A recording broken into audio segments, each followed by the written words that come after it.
Sang my first show tune when I was just 3. My mother knew I'd go far. I've been a show queen since way before Glee.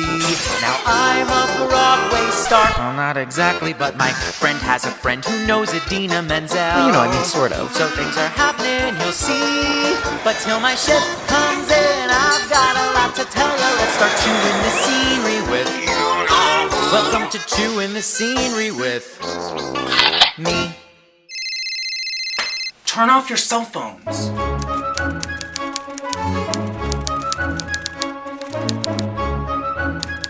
Chapter 5, The Baker's Wife, or Hitler's Roadshow. The Baker's Wife was a musical that just didn't work. Even though we had some of Broadway's most successful talent, nobody could define what was wrong, and nobody knew how to fix it. The book was a problem, but so was everything else. The sets were a problem. The lights were a problem. The costumes were a problem.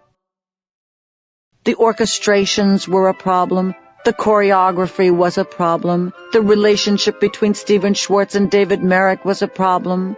Small wonder I started popping Valium 10 milligrams at a time. Rumor had it Merrick wanted Zero Mostel to star as Amable the Baker. Zero didn't do it. Maybe he knew something the rest of us didn't. Our producer got what he thought was the next best thing, Chaim Topol, who played Tevye in the 1971 film version of Fiddler on the Roof. In this particular case, the space between the best thing and the next best thing could have filled the Grand Canyon. Throughout his time as Amable, he was anything but. It seemed that he hated, well, everything. He didn't like the lyrics, so he refused to sing them.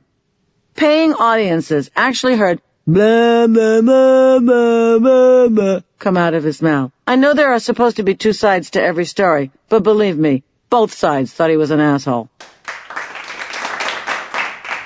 How bad did it get? Really bad. On my first day of rehearsal, he grabbed my breast just to see how much meat was on my bones. I had to call him Mr. Topol. He wouldn't acknowledge me on stage, so the loving relationship between Amable and Genevieve didn't exist. My relationship with Topol deteriorated to the point where he actually announced, "I don't believe a word she says on stage or off." I don't know why. It was clear I hated him in both places. Eventually, 7 of us in the cast wrote a letter to Actors Equity asking to have his equity card revoked because he was so damaging to the production and detrimental to the company's morale. There were 2 women in the cast, however, who were vying for the sexual attentions of Topol. Topol used these women, or at least one of them, against the rest of the company.